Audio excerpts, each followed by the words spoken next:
Welcome to another edition of the Goldie and Ice podcast presented by Amerant Bank. Check out Amerant Bank at amerantbank.com. Panther-themed credit card, or debit card, I should say, and all of your other banking needs. Pleased to be joined by Sportsnet's insider and all the other places that Elliotte Friedman works. Thanks for being with us on this off day of the Stanley Cup Final. What did you make of last night's game number 3 victory by Florida? Every mistake Edmonton made ended up in their net. I thought you guys were very opportunistic, which is not an insult. I think it's a good thing. You saw mistakes, you pounced on them, and you scored. And Edmonton made it interesting there. I was actually saying on the podcast with Jeff today that there's sometimes when a team comes back in the third period and you're like, all right, they're going to tie it, get ready for overtime. I have to say, I didn't really feel that in Game 3. Me neither, by the way. I thought, even though they got 2 goals, I thought you guys were in a good place. And, you know, we were kind of talking about how it was kind of a perfect Panther way to end the game, not with a big Bobrovsky save, but with Ekblad winning a board battle in the corner. Because I think, some of the Oilers players have said this, that one of the biggest differences in this series is how good you guys are along the wall and how you guys win battles. It's interesting because Nico Mikkola ended Game 5 at Madison Square Garden in the Eastern Final the same way. That one was only 15 seconds. Last night's was like 30 seconds of Ekblad pinning it there. Sergei Bobrovsky. Elliotte, obviously, you followed his whole career. First few years in Florida, I mean, it was rough. Yeah. 15 months ago, Alex Lyon was the starting goalie when they started the playoffs. Yeah. Have you ever seen a player go from kind of up there to down there, and not only back to up there, but surpassing up there? In a lot of ways. So I'm working on writing my next notes, and one of the things you prepare for is you write about the team that wins the championship, right? And nothing's over until it's over, but you're starting to prepare some of the things you're going to talk about if the Panthers do close this out. And one of the things I was talking about with someone this morning is, you go back, 14 months, I guess, mm-hmm. And if the Chicago Blackhawks don't beat Pittsburgh, are we sitting here in Edmonton right now with a 3-0 lead in the final? And that's the case, and how much that changes the trajectory of the entire NHL, specifically the Florida Panthers. And I've always had a lot of respect for Bobrovsky. So I remember when he got signed in Philly, Jeff Reese, I believe, was the goalie coach there at the time, and he worked with Bobrovsky, and he told me about, I think he begged them not to trade him, right? And he told me that this guy has to figure out 2 things. Number 1, the angles in North America, and number 2, how to deal with traffic. And he said he will figure these things out, and when he does, he's going to be a star. And I always remember about Bobrovsky, too, in 2013, when he won his first Vezina.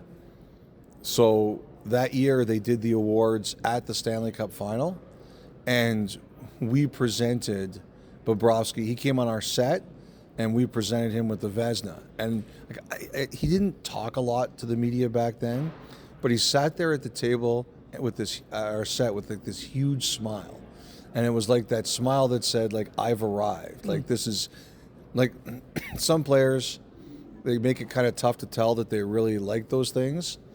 He did not hide it. He was really proud of it.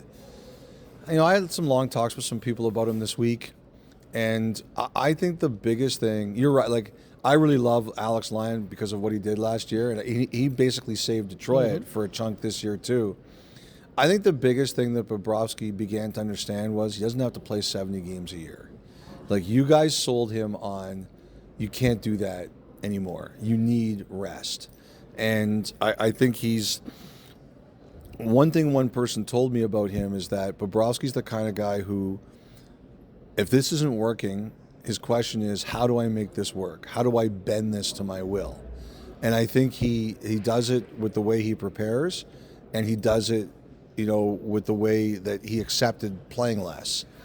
I was talking to a player in the league this morning, and he was saying, I would vote Barkov as Conn Smythe. And I was like, Barkov's a great player, but I don't know how you can't vote for Bob. If you guys close this out, if I had a vote, he would be my vote.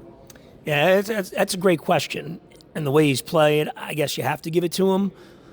But I still think Alexander Barkov's the best player on the Florida Panthers. He is. I don't disagree with that, and I think Game 3 reminded everybody of that in case they'd forgotten.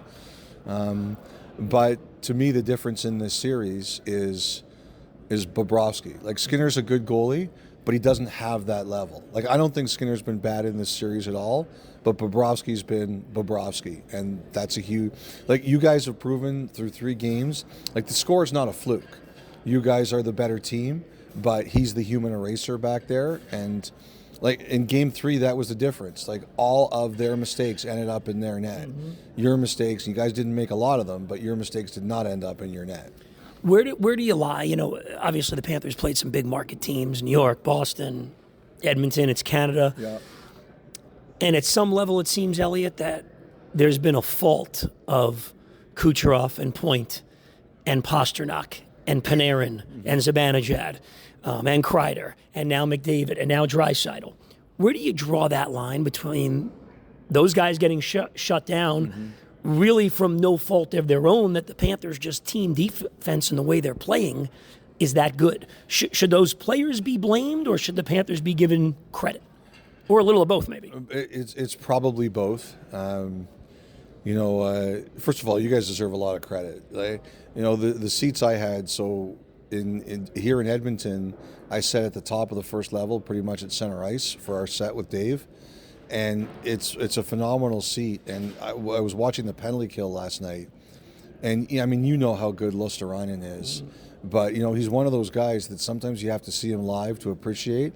And I'm watching him on the penalty kill and how long he is, and like, he's making it tough for McDavid to go where he wants to go, and that's a really hard thing to do against the Oilers. And I think you guys are full of players like that who, I think you guys understand what your task is. You guys commit a lot of penalties, but you're very disciplined. You're very disciplined in the way you play. One of the things the Edmonton coaches showed their players after Game 2 was not only were you guys winning battles, but you were repeatedly outnumbering them. Like, we have to have that. Like, you guys are disciplined. If a player's in a battle and there's a sense that maybe he can't win the battle or needs help, here comes the second guy. Here comes the third guy. When you guys break out, there's always multiple options. Your sticks always seem to be in the right place. So I think you guys deserve a lot of credit for the way you play. But you know what, like Steve, one thing about being a star player in this league, you get paid the most money, you take the most criticism. Mm-hmm. If there's a 0 or a 1 next to your name at the end of a 7-game series, people don't want to hear about how good the other team played. Right. Like, one of my favorite stories is Gary Galley, when he played with Cam Neely in Boston, and Cam Neely wasn't scoring. And the GM at the time, Harry Sinden, came down and said, "Cam, we need you to start scoring." And Cam's like, "I'm getting lots of chances." And he goes, "We don't pay you to get chances, we pay you to score." So it's the way, it's life in the big city. Yeah, usually when teams would bring, Paul Maurice loves to say that. Yeah. I don't want to talk about chances. That means you lost the game. Yes. I don't want to talk about goal post. That means you lost the game. Does this thing end tomorrow? Or are you coming back to South Florida? You trying to get me killed? Do you feel like the Oilers' spirit has been broken in some ways? I don't think the spirit. I think this has been incredibly disheartening to them. I do. It's probably the same thing that happened to you guys last year. Yeah. You reached the final. You're so excited, and then, and the other thing too. I think the real similarity between you guys, like, everybody's hurt at this time of year. I think they're really banged up. Like, I think they're running out of steam, and. To me, it's an eerie parallel to last season. You guys got there, it was so exciting, and then it was over before it started. I thought Edmonton played really hard last night. I just don't think McDavid will allow them to go down easy. So I am preparing to work on my tan on Sunday and Monday in Fort Lauderdale or Hollywood, wherever we're staying. Because the thing is, Oh, like it's funny. Like media people are like some media people, not all of us, are like, "Oh God, end the series. It's over. Don't want another cross country trip."